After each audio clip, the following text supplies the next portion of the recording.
Depuis 20 ans, l'Agence du Verbe explore toute la chaîne de production binaurale, de l'écriture à la diffusion, de la muséographie au spectacle vivant.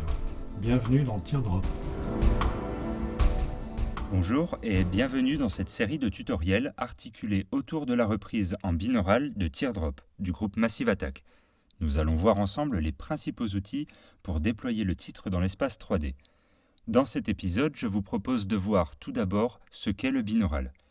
Je vous rappelle que l'expérience d'immersion binaurale ne fonctionne qu'avec un casque stéréo ou des écouteurs. Pensez également à régler votre niveau sonore pour que ma voix vous paraisse réaliste. Avant de rentrer dans le vif du sujet, écoutons une démonstration d'immersion audio 3D binaurale. N'hésitez pas à fermer les yeux pour de meilleures sensations.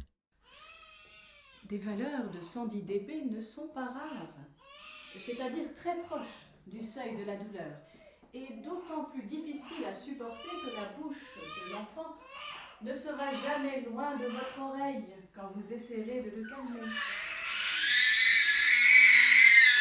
Ça peut durer des heures. Pourquoi risquer de le jeter par la fenêtre ? Pourquoi risquer de faire imploser votre couple ? Grâce à 3D Radio et à notre expertise en matière de bébés agromoteurs, vous pouvez dès aujourd'hui vous entraîner à supporter cette horreur. Cry Baby Cry est le premier programme d'entraînement 100% efficace pour les futurs parents. Comme son nom le suggère, binaural définit l'écoute bi-orale, avec nos deux oreilles, au même titre que la vision binoculaire définit la vision avec deux yeux. Sans le savoir, nous sommes donc tous experts en écoute binaurale, car il s'agit de notre écoute naturelle. Deux oreilles séparées par une tête fournissent au cerveau les indices suffisants pour produire des sensations d'espace et de localisation des sources sonores en 3D.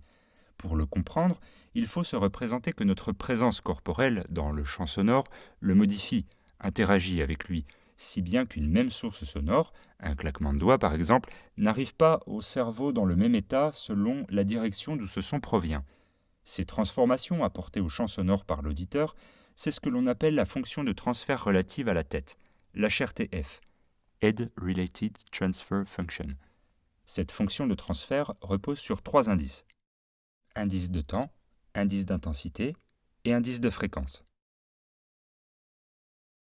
L'indice de temps correspond à la différence de temps que le cerveau mesure entre les deux oreilles.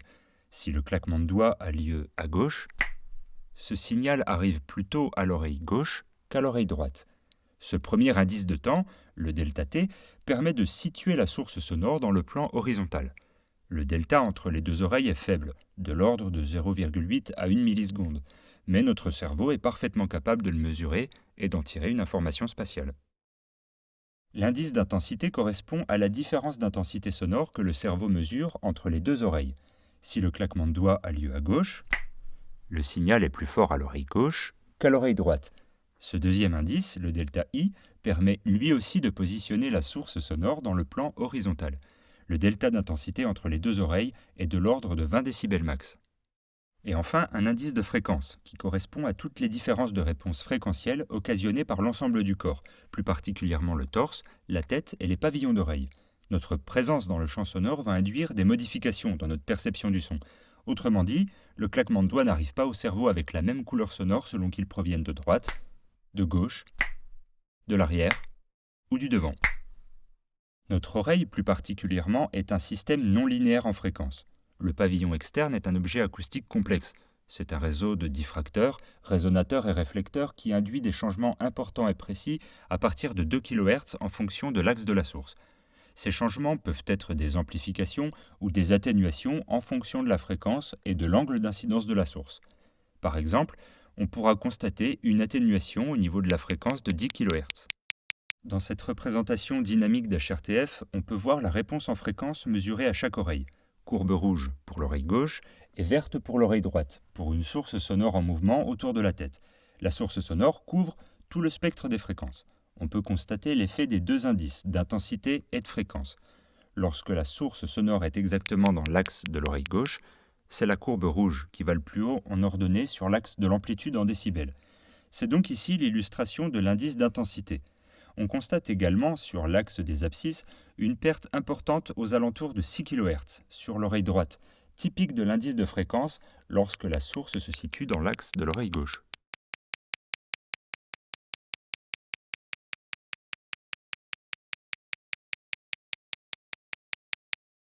C'est pourquoi l'écoute d'enregistrements binauraux ne peut être optimale qu'avec un casque ou des écouteurs. Chaque oreille doit en effet seulement recevoir le signal qui la concerne. De cette manière, le cerveau reçoit les indices auxquels il est habitué. C'est ainsi qu'on va pouvoir créer l'illusion binaurale d'un espace et produire un effet d'externalisation.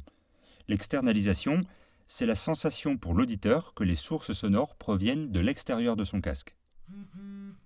Non, ce n'était pas votre téléphone. Ce son provenait bien de votre casque. Vous pouvez rester concentré sur la vidéo. En audio 3D, on distingue aujourd'hui deux approches complémentaires. Le binaural dit natif et le binaural dit de synthèse. Le premier est plus ou moins bio, tandis que le second résulte d'une sorte de clonage. Le binaural natif est, comme son nom l'indique, un binaural de naissance. La fonction de transfert binaural est obtenue par l'effet d'une tête, artificielle ou non, sur le champ sonore que l'on souhaite capter. Le fichier stéréophonique qui en résulte contient l'effet de la tête de prise de son. Les événements sonores y sont inscrits avec toutes leurs caractéristiques individuelles et d'interaction. La position des sources et l'acoustique du champ sonore ne sont pas modifiables après coup, par exemple. Le binaural de synthèse est bien, quant à lui, un binaural de post-production. La fonction de transfert binaural est appliquée à un son quelconque ou un mix par convolution pour lui conférer des caractéristiques 3D. C'est une opération réversible, automatisable, adaptée au processus de production actuel. Mais malgré tous ces avantages, l'immersion n'est pas aussi convaincante qu'en natif. Le son binaural, c'est un signal à deux canaux, comme pour la stéréo, corrélé en phase et en intensité. Il ne doit pas y avoir de diaphonie, c'est-à-dire que les deux canaux ne doivent pas se mélanger, se polluer l'un l'autre. C'est le cerveau de l'auditeur qui les traite ensemble pour produire la scène 3D. Aussi, il n'y a pas de casque spécifique pour écouter du binaural. Des écouteurs ou un casque classique avec lequel on a l'habitude d'écouter de la stéréo convient. Un casque mono, s'il en reste éventuellement, ne convient pas.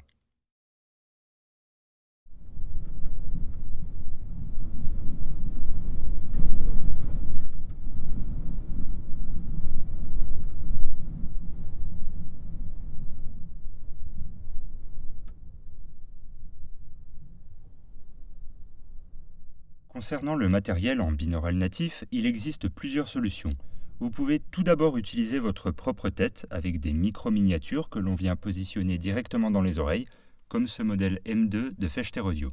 Vous trouverez tous les liens des produits cités en description de cette vidéo.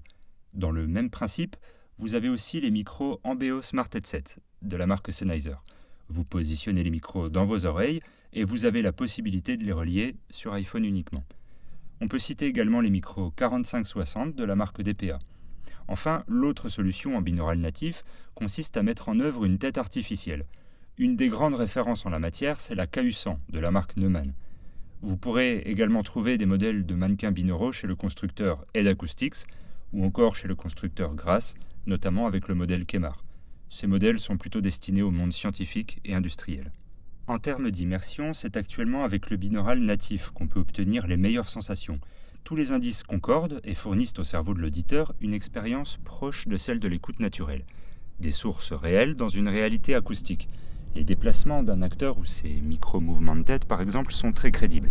Les sensations sont réalistes, l'illusion fonctionne. Parmi les principaux outils en binaural de synthèse, on peut évoquer le DIR-VR Micro, en partenariat avec Sennheiser. C'est un outil gratuit que l'on peut télécharger directement sur leur site. Ou encore le SPAT Révolution de l'IRCAM. Voyons brièvement comment binauraliser une source non binaurale avec DIR-VR. On a donc ici une batterie non binaurale. Si je veux la binauraliser, je vais chercher l'outil DIR-VR que je glisse sur ma piste. Je peux ensuite jouer avec le paramètre azimut pour déplacer la source, c'est-à-dire lui appliquer la fonction de transfert binaural qui correspond à l'azimut dont j'ai besoin, ou encore avec l'élévation pour la monter ou la descendre. On peut également changer d'HRTF. Et enfin, on peut jouer avec la largeur de la source.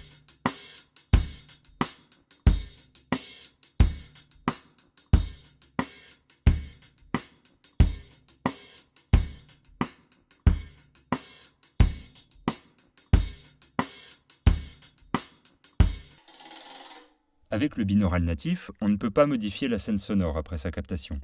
Il est donc difficile de l'utiliser dans les dispositifs interactifs qui permettent d'adapter en temps réel la scène sonore au comportement de l'auditeur.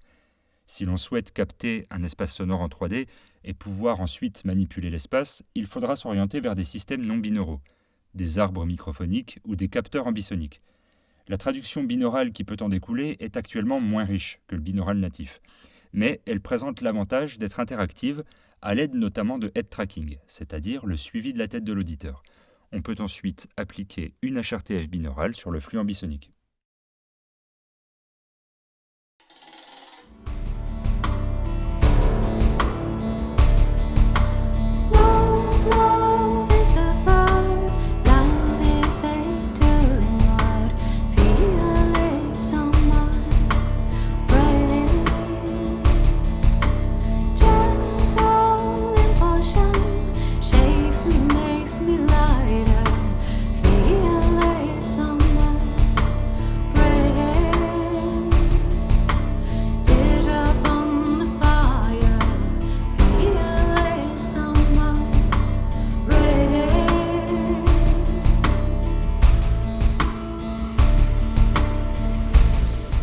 Voilà, nous devrions maintenant savoir assez sur le binaural pour décortiquer ensemble avec les tutos suivants notre fabrication de la reprise en binaural de Teardrop. Merci d'avoir suivi cette vidéo, pensez à la liker, la partager, nous faire part de vos impressions en commentaire et vous abonner à la chaîne pour être averti de nos dernières vidéos. Pour plus d'informations, rendez-vous sur binaural.fr. À très bientôt.